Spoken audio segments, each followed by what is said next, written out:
We had our normal Tuesday practice today. Definitely was a good practice considering the heat.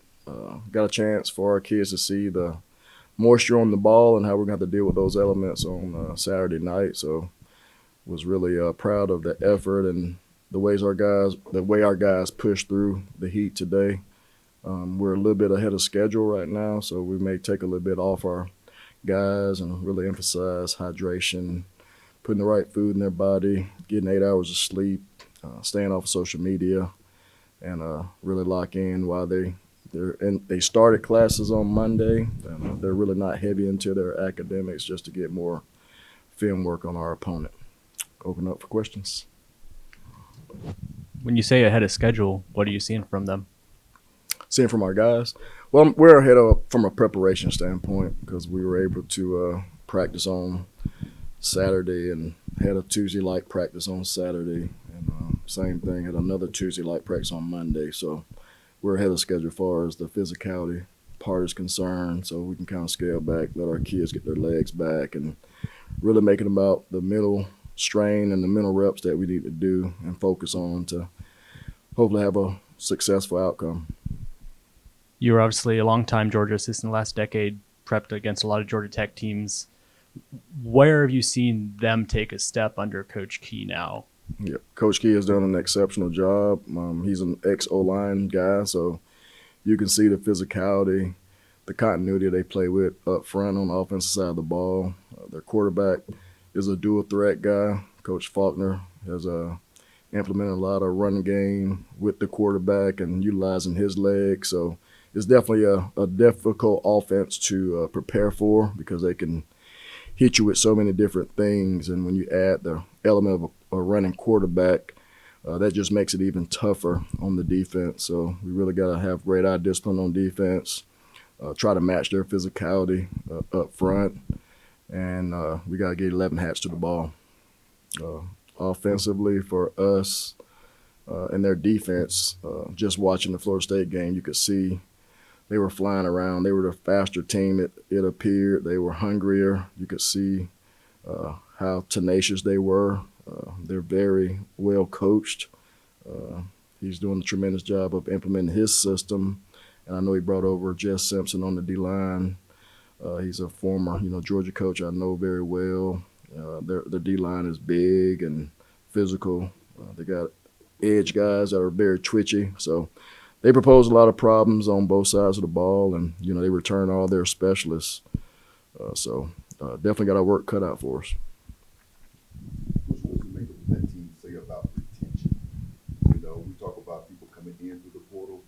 To me, they did a great job of retaining. Yeah, that's what you want to try to do. If you ask me, if we could sign all high school guys and not have a portal and build our team that way, the way football was supposed to be, to kind of teach these young men some adversity. You may not start a play as a freshman, but if you stick to the script and you stick to the plan and develop, your time will come. So continuity is a hard thing in college football right now for everyone across the country. So how fast we can get on the same page from a coaching staff, from a player standpoint, and just building that culture, it takes time to get all those things aligned. And as long as you got the leadership and the young guys that are coming through the program, if they're the ones that you can kind of get to stay, then you can build what you want because you got guys that have been through that process and understands the standard and the details that we're going to require out of our players. Did the guys get together, or did you watch the Georgia Tech game as a team together? No, we didn't watch it as a team. I wanted them to get out of here and enjoy themselves and be, student athletes on their own. Plus, we had the MEAC SWAC challenge, so we had to get out of here a little bit sooner as well. So our guys watched it at the house. They took great notes, and they were very keyed in on the game. And, they're very excited about the game. I mean, Georgia Tech's 15 minutes from us, and both of us represent the city of Atlanta, and we want to make sure that we play with great sportsmanship and discipline and composure on Saturday. You've competed at Grant Field before, and did you ever go there when you were a kid to watch a game, or what's your history from Yeah, actually, Georgia Tech recruited me when I was in high school. I almost went to Georgia Tech, actually. Probably one of my best visits.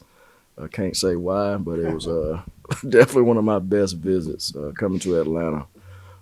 So I'm very familiar with the field, the setup. Their crowd, the sidelines are very tight. Not a lot of space on the sidelines, so we got to be dialed in and keeping all the players back.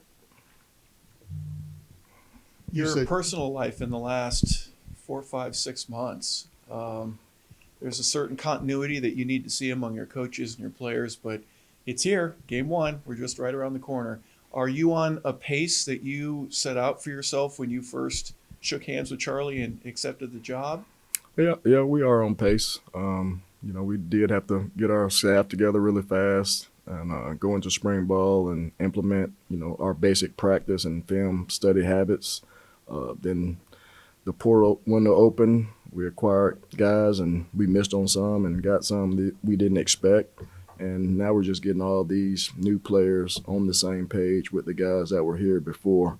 And for the most part, the kids have been wonderful. They've been very active and very encouraged and getting to know one another. That was our biggest goal this offseason, this summer, leading into our fall camp, was connecting with one another, finding each other's why, and our coaches' whys as well. So we kind of shared that as a team, and I think it's built up a bond between the coaches and the players, and really the players amongst each other, because we want our guys to really play hard for one another. And I've worked in a lot of jobs over my career, and you know people you work with, but you don't really know them. So when you can get down to the core and really know everything there is about a person, it brings a different appreciation for your colleague or the player you're playing with on the football field.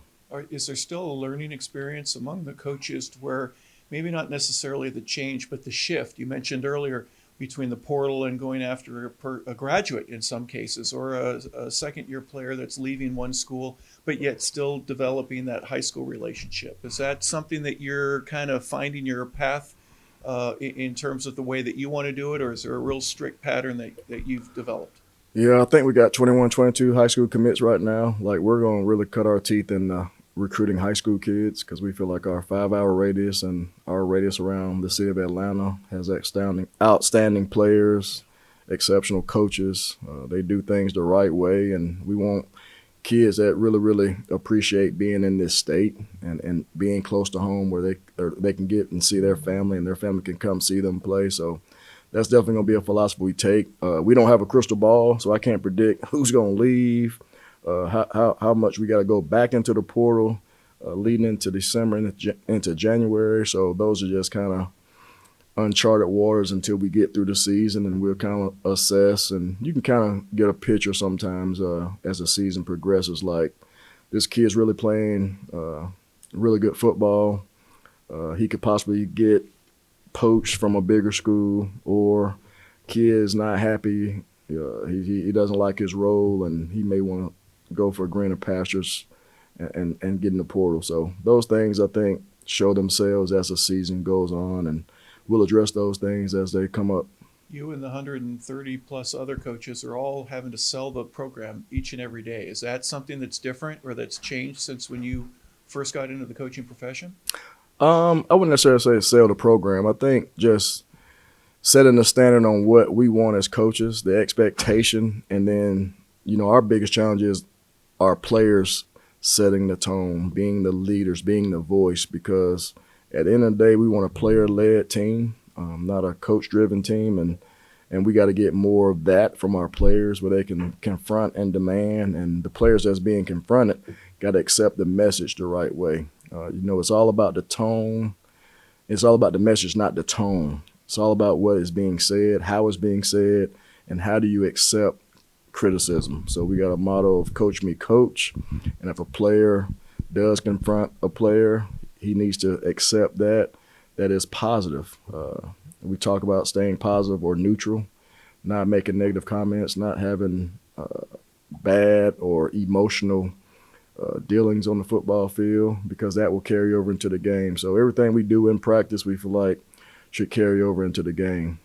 like I said earlier, Tuesday's one of our hardest days, and as we go through the week, we should feel very prepared and know that the game is going to be a lot easier than it is in the game, as far as how hard we work. Would you consider an advantage or a disadvantage, or maybe a little both, in the fact that you get to watch Tech, you've seen them play at a very high level, and they haven't seen you? However, they got the rust off and they got their first game in, and you haven't. Is there a balance in between the two of them? Yeah, I think it's an advantage and a disadvantage for both. Just like you said, I think getting the rust off, getting that game under your belt, it helps. We're just trying to make sure that we improve from our scrimmage 2, which we're considering the next game. Because whatever happens in this game, it doesn't have an impact on our ultimate goal. So as long as our kids understand that and just know there's going to be ebbs and flows to this game, we just can't let one moment carry on into the next moment, because these moments aren't connected. So we're going to just try to win each moment, move on to the next moment, and just see what happens. You mentioned being ahead of schedule. So what do you expect to see from this team? What kind of vibe do you expect to feel the next few days? Yeah, they're really excited to hit somebody else. I can assure you of that. They're going to be very enthusiastic, fired up, because we've been kind of banging on each other for the last 6 weeks. So, that does pay a toll, and they are anxious. But it's a long day that day, playing at 8 o'clock. So we got to make sure we control our emotions and don't get too high. We're already kind of preaching that to our kids, and getting off the phone, getting away from distractions, just putting the phone down and really just relaxing your mental, because you're going to need all that mental capacity at 8:05 on Saturday. What's the area you've seen the biggest strides from the team over the course? The biggest area, I think, is just us coming together and, like I said, connecting. Like I said, I can see our guys really developing relationships and bonds, and we tell our guys that these relationships are not just on the football field. You're going to actually have some of these guys in your wedding. You're going to be telling them about your kids you're having. So it's the best times of their lives right now, and making the best effort to get to know each and every person on the team is important to me, and it's important to our staff, and our players have really bought into that. I would imagine there's a certain confidence level that you need to see out of the players while you've been practicing over the last 6 weeks, 5 weeks, 3 weeks now, where it's 3rd and 4. You got a quick little running back going out in the flat. Make sure you catch it, turn upfield, plant that foot, get the 5 yards, and get the first down. That progression, I'm sure. Hey, if we can't do that, we can't do anything. Are you satisfied with where you think the team is right now? Oh yeah, we've put our team in every situation known to man. So we've covered a lot of situations, thanks to my ex-boss. Learning from him, there's not a situation that we hadn't covered from him. Well, if you had Dave and Sam on defense, you've never seen that before. You may never see that. You're right about that. But no, we've covered a lot of situations and situations you can't cover. So you're really learning and leaning on the kid to regurgitate that information, because you can't cover every scenario from a physical standpoint. So when we have our film studies and special scenarios, our kids got to really lock in, take notes, and if that situation occurs, we need some memorization, some recall, so they can execute. Been there before. We've done it. We've worked on it. Thank you. I asked about the special teams in general last week, but on the specialist, is it kind of set there? Still kind of competition going with the kicker, punter? Yeah, still competition. And that's the thing. I mean, we're going to compete every single day. We got to find out who can play. Like, I'm very curious to see what happens when the lights really turn on. I think I got an assumption of what's going to happen based on what our kids have done in practice. But sometimes people get a little nervous, and some people light up on game days and play above and beyond what they've shown in practice. So that's up to us as coaches to kind of see what some of these guys are made of, and see if pressure will bust some of these guys up, and see if pressure can develop some diamonds here.